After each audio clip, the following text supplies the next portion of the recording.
Welcome to Michigan Reimagined, presented by T.A. Forsberg and Wagoner Financial. And here's your host, Chris Buck. So nonprofits and volunteerism are huge contributors to making our communities the homes we love so much. Habitat for Humanity has long been an organization coordinating residents to local housing need opportunities and education.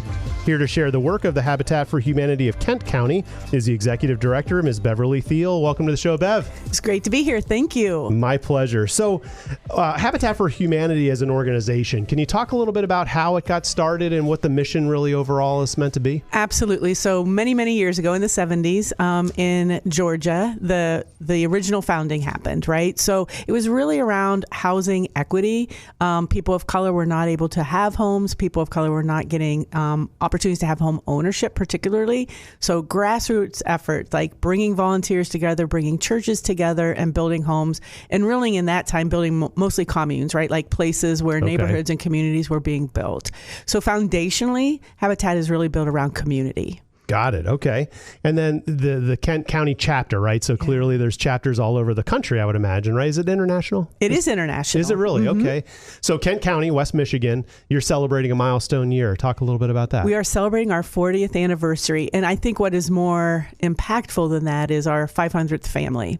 So we will be, we're doing our family build this fall. Foundations are in for that 500th home.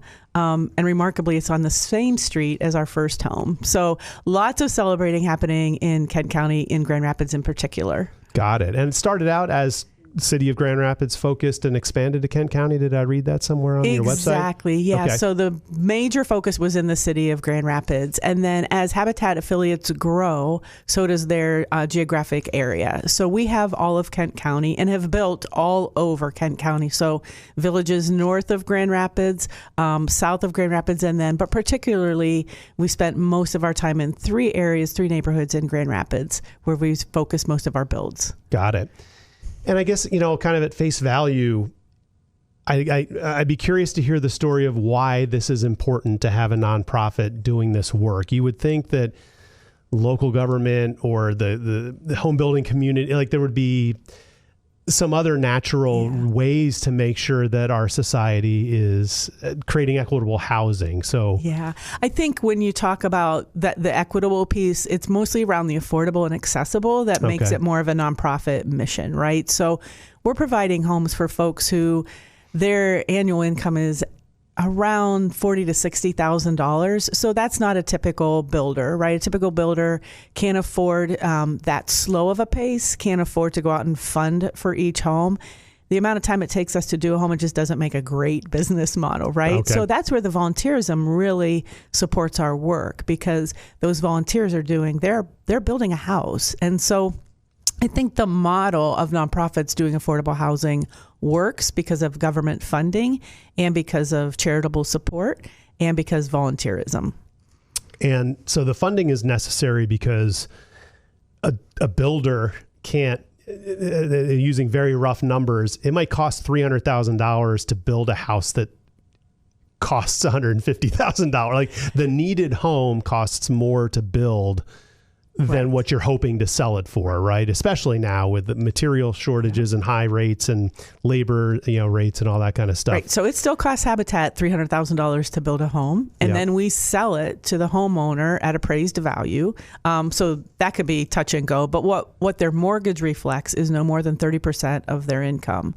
So in that $300,000 picture, let's say their mortgage, which is a 0% mortgage currently, is around $150,000. Philanthropy, government funding is making up all the rest of that value to get to the appraised value. So a traditional builder, unless they're really philanthropic, isn't going to do that. So it really is the place of a nonprofit to find folks who want to, particularly in Habitat's case, really look at home ownership as the way to provide housing. Sure. And so we at Kent County feel like we're very innovative when we try to look at new financing options.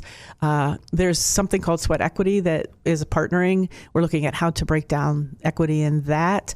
We're also looking at bringing in third-party builders. So saying to a third-party builder, I can get government funding, I can sell and finance the home, you can build the home quicker.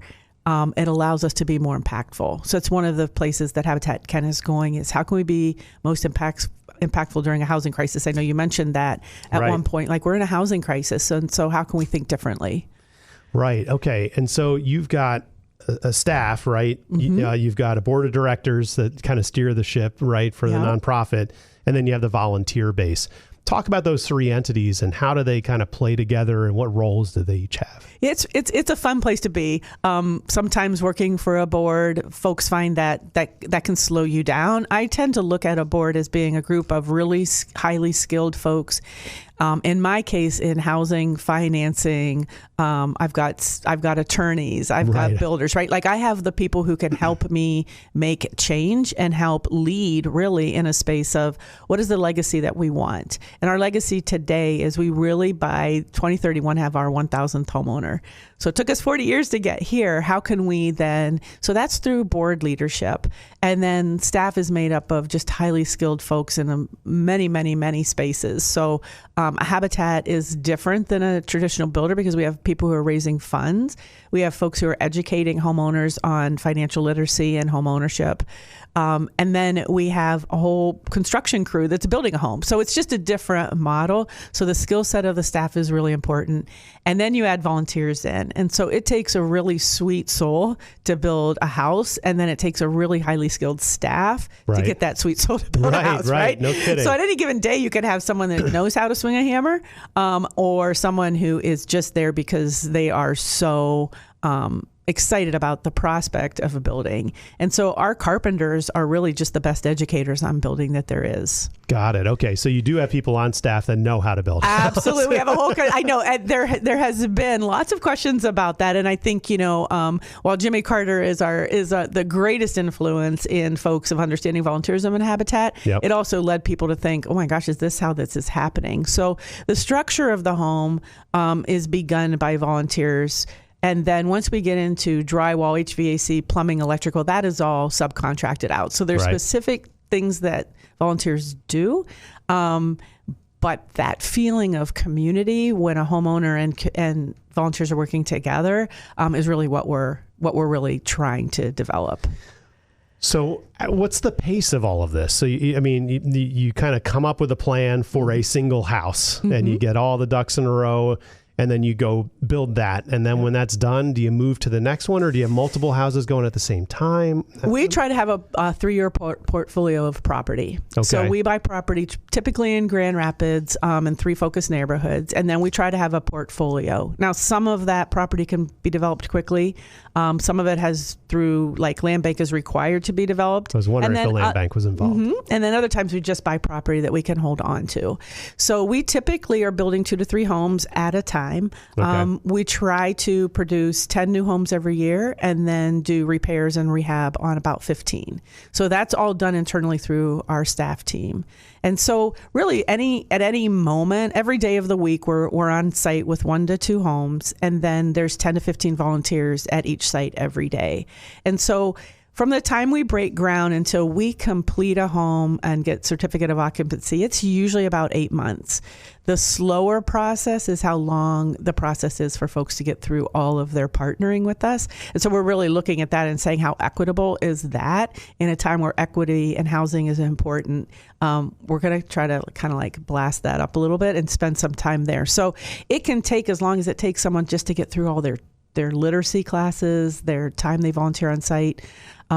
It's usually around a year from the time someone applies for a home until they're in their home. Got it. Okay. And you mentioned revitalization, rehabilitation, renovation of existing homes. That seems important. I'm hearing more and more about that, that we do have structures that it's easier to get to the finish line than it is to take a plot of land and build something from the ground up. Absolutely. Now, when you're talking about housing stock, there's 2 sides of that fence, right? So folks would say, if we're going to increase housing stock, rehab doesn't really help. It does help the low income buyer get into a decent place to live and a safe place, but it doesn't add new housing stock. So we try to do both sides of that fence so that we can continue to provide housing stock.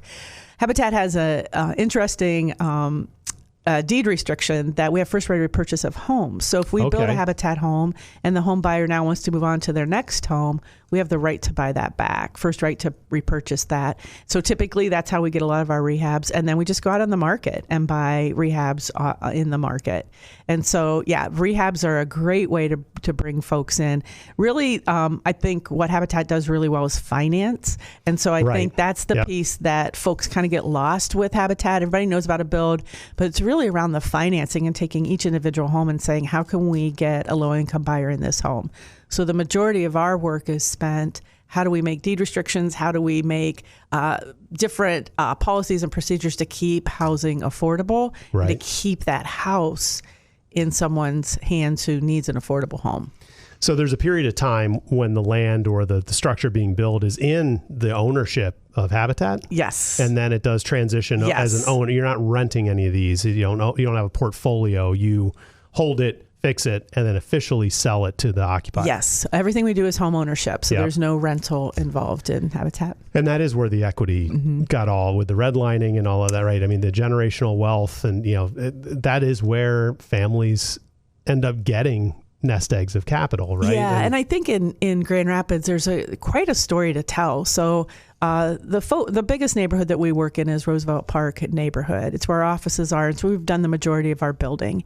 And so that neighborhood originally was a Dutch neighborhood that then turned into an African-American neighborhood and is now a Latino neighborhood. So the foundations of that neighborhood span many, many, many types and families, right? So when we talk about equity, we also talk about cities that are changed through time. And so equity for us is saying, what is the foundation of this community and what voices need to be respected and heard? So we really spend a lot of time. We have an old Dutch church next to us that we're going to tear down and build housing on in the next few years. And then we have this whole population that is really struggling, but also wants to have a voice in their community. So neighborhood revitalization and neighborhood community engagement is how we do that. We spend probably more time than your normal builder hearing what community needs are and what they want in any community that we build. And does that shape the physical home, or do you kind of have the template for 2-bath, 3-bedroom, because you're not building it for a specific family in mind. Like, do you know who's going to occupy it? We currently do, and we're changing that model. So we're trying to be like a developer at this point where we've purchased a large parcel of property. And so now we're saying, here's what we're going to build, and then we're going to recruit families into that. In the past, we were almost like we build a suit. So now we're really kind of changing that model. But I think when we go into a neighborhood, what we're trying to do is, what resources do you need? What kind of home would you like? If we have this gathering spot, this green space, what would you like to see happen here? If you were going to live here, what would you want? Sometimes developers don't think about that. And so this is an opportunity for folks around the neighborhood to say what they'd like to see in that neighborhood. It gets cumbersome. It gets sticky, and sometimes it gets political, but it's really an opportunity to say, this is your neighborhood. This is where you have lived. This is where your family lives. And now we're going to build community for a new family. And so we want that family to be welcomed there. So how will this relationship work? Got it. Okay. So usually it takes many hands to make light work. So it does. You mentioned the land bank, but what other organizations or partners do you rely on to kind of get to the finish line and to fulfill your mission? I thought this was one of the most fascinating questions because as I thought about it, I think we partner with just about anybody who has an interest in home ownership. And right now, obviously, in West Michigan, that's a lot of folks. Okay. But everyone that does affordable housing works hand in hand. So we tend to spend more time in home ownership than some of our counterparts who spend time in rental, but we're all seeking government funds. We're all talking to the same major donors. We're all speaking to the same foundations. So really pulling together and being allied. When we talked about ARPA funding, all of us pulled together and presented that plan, right? There's no sense in trying to have a different conversation because donors will ask me, what my relationship is with ICCF or Dwelling Place or any of the other multitude of organizations. We also work very much hand in hand with churches and then finally corporations. So lots of team building happens on Habitat site. Lots of folks come out and for the first time do a lot of things. And so that team building is what really corporations are after. Yep. And honestly, when corporations and their staff are involved, we know philanthropy follows. So we see a lot of great corporate sponsors just because their staff have had an experience on a Habitat site. Right on. Well, I want to take a quick pause and talk about one of our sponsors. And when it comes to managing your finances and planning for your future, I suggest you contact my friends at Wagoner Financial. Whether you're just getting started, getting ready to retire, or anywhere in between, the folks at Wagoner Financial can help you make smart financial decisions.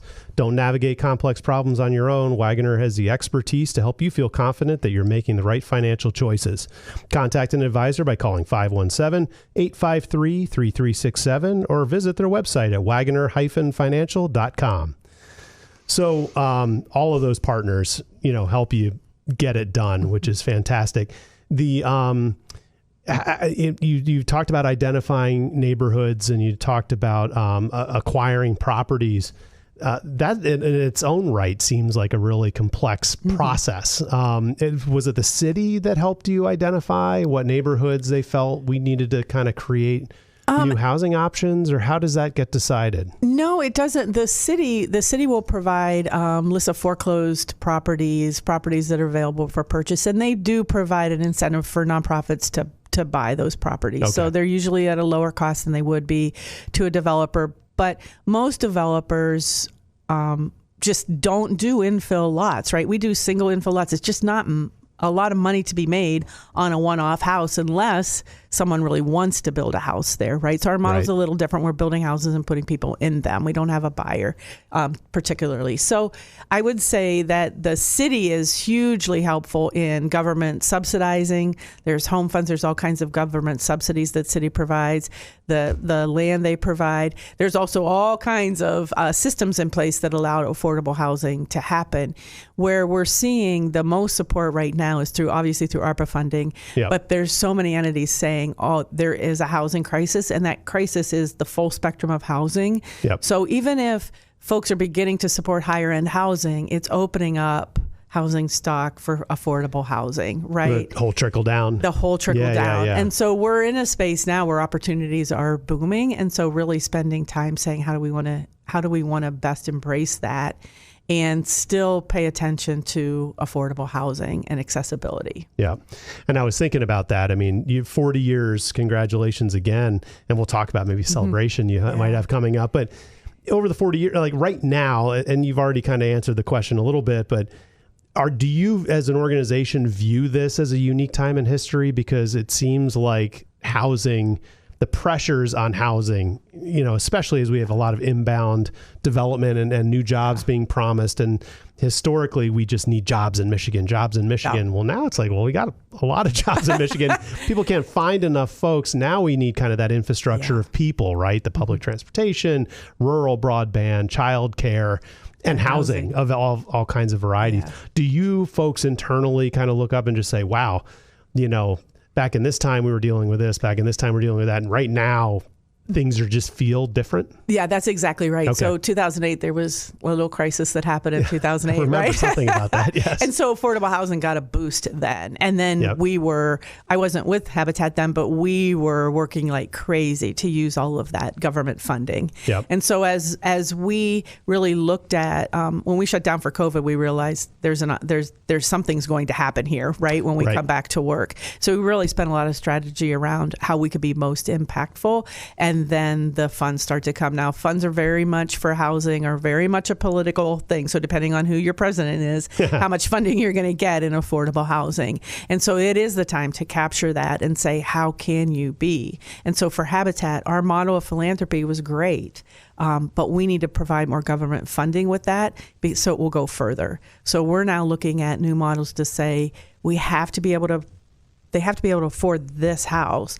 How much government money, how much money can we get in? And longer term, how can that house remain affordable for the length of the home, not just the home buyer? Right.